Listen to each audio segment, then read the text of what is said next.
আসসালামু আলাইকুম, সবাই কেমন আছেন? আপনারা দেখতেছেন এখন এয়ার এশিয়া বিমান সারি সারি দাঁড়ানো আছে। এয়ার এশিয়া বিমান হলো কি মালয়েশিয়ার দ্বিতীয় বিমান, যেটা আমাদের বাংলাদেশে বাংলাদেশ বিমানের পরে ইউজ বাংলা হয় সেটা। আর এই ফ্লাইটটি প্রায় 70টি দেশে এরা ফ্লাইট পরিচালনা করে। আর ইউজ বাংলা আর বাংলাদেশ বিমান আর মালয়েশিয়ান এয়ারলাইন্স এবং হলো এয়ার এশিয়া। তো আমাদের ভাগ্যক্রমে আমরা চায়না থেকেও আসছিলাম এয়ার এশিয়ায়। এখন এখান থেকে আমরা আবার এয়ার এশিয়া করে যাবো কি পুনে একটা এয়ারপোর্ট, যেটা মালয়েশিয়ারই, এটা আরেকটা ডিস্ট্রিক্টের এয়ারপোর্ট। সেখান থেকে আমরা আবার থাইল্যান্ডের উদ্দেশ্যে চলে যাব পে একটা ফ্লাইট করে। তো আপনাদের দেখার জন্য দেখতেছেন ওইটা কি দেখতেছেন, ওইটা হলো কি 1 নম্বর টার্মিনাল। এখান থেকে যাওয়ার জন্য তারা ফ্রি বাস সার্ভিস করছে, যারা আপনি ফ্রিতে যেতে পারবেন। আপনি ভুলে 2 নম্বরে চলে আসছেন, এরপর 1 নম্বরে যাবেন, ফ্রিতে যেতে পারবেন, এখানে কোনো টাকা লাগবে না। আর একটা টার্মিনাল থেকে একটা টার্মিনাল কত দূরে বুঝতে পারতেছেন। তো এটা আসলেই মানে মালয়েশিয়া প্রযুক্তির খাতে কীভাবে আগে গেছে। চায়না, মালয়েশিয়া, এই যে সিঙ্গাপুর, এই 3 দেশ ভিজিট করার পরে বুঝতে পারলাম আসলে আমাদের দেশ কতটুকু পিছিয়ে আছে। তো দেখেন আসলে এয়ার এশিয়া এটা ছোট একটা মানে অর্থাৎ এদের দ্বিতীয়, এর কাছে হয়তো মালয়েশিয়ান এয়ারলাইন্স থেকে অনেক ফ্লাইট আছে, নিজস্ব বোয়িং, সব নিজস্ব এয়ারবাস। আমি ঘুরে দেখার চেষ্টা করি। এখানে পার্কিং আছে, এখানে সব গাড়ির পার্কিং এখানে। তো আমরা ভিতর থেকে আসছিলাম, ভিতরে আমরা বোর্ডিং কার্ডটাও নিয়ে নিছি। আমার বোর্ডিং কার্ডটা হলো কি দেখেন, এটা হলো আমার বোর্ডিং কার্ড। এটা একবারে সিম্পলি মানে আপনি ভিতর থেকে এমনিতে নিতে পারেন। তো আমি আপনাদেরকে দেখানোর চেষ্টা করি। Bro, I am going set. দেখানোর চেষ্টা করি যে ভিতরে কেমন বা কি বিষয়। এরা অপেক্ষা করতেছে এখানে টিকিট খাওয়ার জন্য। আপনাদেরকে জায়গা আছে, বাংলাদেশে হয়তো সচরাচর এরকম ভিতরে আসার জন্য সুযোগ দেয় না। আর আমাদের বাংলাদেশের মানুষ একটা আসতে চাইলে 10টা আসে, তো সেই জন্য। তো এটা হলো বার্গার কিং রেস্টুরেন্ট। এটা আমেরিকান রেস্টুরেন্ট। এটা হলো জুলেবি, এটা আমাদের ওমানেও আছে। আর এটা হলো তাদের এখানে এই পুরো এয়ারপোর্টটাই কন্ট্রোল করা হয়েছে এয়ার এশিয়ায়। তাদের নিজস্ব যেটা টিকিট আর কি, বোর্ডিং কার্ডটা নেওয়ার জন্য ইজিলি নেওয়া যায়। আপনি এখানে আসার পরে দেখেন আপনি কীভাবে নেবেন ওভাবে নিতে পারেন, কোনো সমস্যা নেই। তো এভাবেই হলো কি তাদের সিস্টেম, মানে এত সুন্দরভাবে সিস্টেম পরিচালনা করে। পুরা এয়ারপোর্টটাই তারা নিজেরাই কন্ট্রোল করে, অর্থাৎ air Asia terminal 2, Malaysia airport terminal 2 air Asia control করে। দেখেন কত সুন্দর করে সাদা মানে ছাতা বানাইছে ভিতরে। এইদিকে ব্লু কালার লাইট লাগাইছে। অনেকজনে এখানে তাদের পিএনএর কোডটা দিয়ে তাদের টিকিট থেকে ফিন্ডিং করে নিচ্ছে। এটা অনেক সুন্দর। এখানে অনেকগুলো রেস্টুরেন্ট আছে। এটা হলো ব্যাগেজের জন্য ব্যাগ প্যাকিং করার জন্য।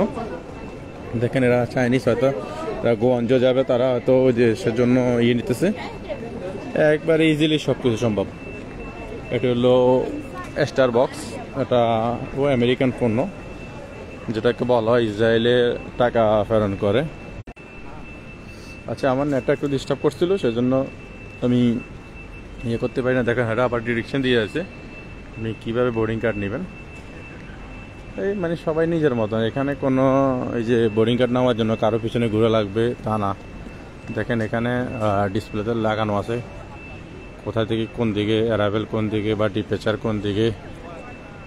একদম ইজি সব কিছু। আর এটা বেশি চাইনিজেরা ইউজ করে, কারণ এখানে এয়ার এশিয়া চায়নায় বেশি যায়, গোয়াঞ্জো।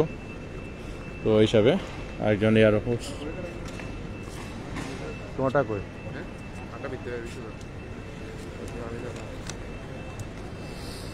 তো এটা হলো কি আমাদের মানে আমি এখান থেকে নিয়েছিলাম। আমি যদি আবার আমার ব্যাগটা যদি আমি ইয়েতে দিয়ে দিই, তাহলে এখান থেকে আমি নিতে পারবো। আর টোকেন নিয়ে আমি সেই ব্যাগটা ওখানে স্ক্যান করে ছেড়ে দেবো। খুব সুন্দর। এখানে উপরে বসার জন্য জায়গা দিয়েছে, এখানে আপনারা বসতে পারবেন। দেখতেছেন এখানে উপরে ওনারা বসার জন্য ব্যবস্থা করেছে, আপনারা এখানে রেস্ট করতে পারেন। অনেক জায়গাতে রেস্ট করার জন্য চেয়ার দিয়ে দিছে। এখন আপনাদেরকে আরেকটা জিনিস দেখানোর চেষ্টা করি। দেখেন এখানে আসার পরও আপনাদের কোডটা স্ক্যান করার পর অটোমেটিকলি আপনি কি কতটুকু সামান পাবেন, কি অসুবিধা, পুরোটা অটোমেটিক। দেখেন এটা স্ক্যান করলে আপনি কোডটা স্ক্যান করার পরে আপনার সামানটা এখানে দিয়ে দিবেন, সামানের ওয়েট দেখবে, বরাবর হলে আপনাকে ওপেন করে দেবে, আপনি ওই সামানটা নিয়ে চলে যাবেন। তো খুব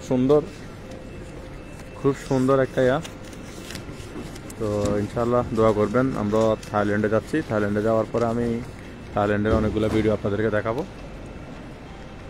তো হলো আমি এরকম দেখাইলাম এগুলো আর কি। তো ইনশাআল্লাহ থাইল্যান্ডে যাওয়ার পর আপনাদের দেখাবো। এখানে চাইনিজের অনেকগুলো আছে, আমরা দেখতে পাই না। প্রথমবার গেলে চাইনিজে অনেক কিছু দেখা যায় না, চাইনিজ ভাষায় বোঝা অনেক টাফ হয়ে যায়। তো ইনশাআল্লাহ নেক্সটে চায়নাতে গেলে করবো। আমি তো আজকে 3 দিন, অর্থাৎ 3টা কান্ট্রিতে করতেছি। আমি 30 তারিখে বাইরেছি, আজকে 11 তারিখ।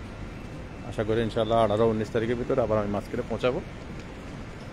মাস্কেটে পৌঁছালে আমি অনেকগুলো ব্লগ দিব, যেগুলো অনেকগুলো ব্লগ দিব, ওইগুলো আপনাদেরকে অবশ্যই শেয়ার করব।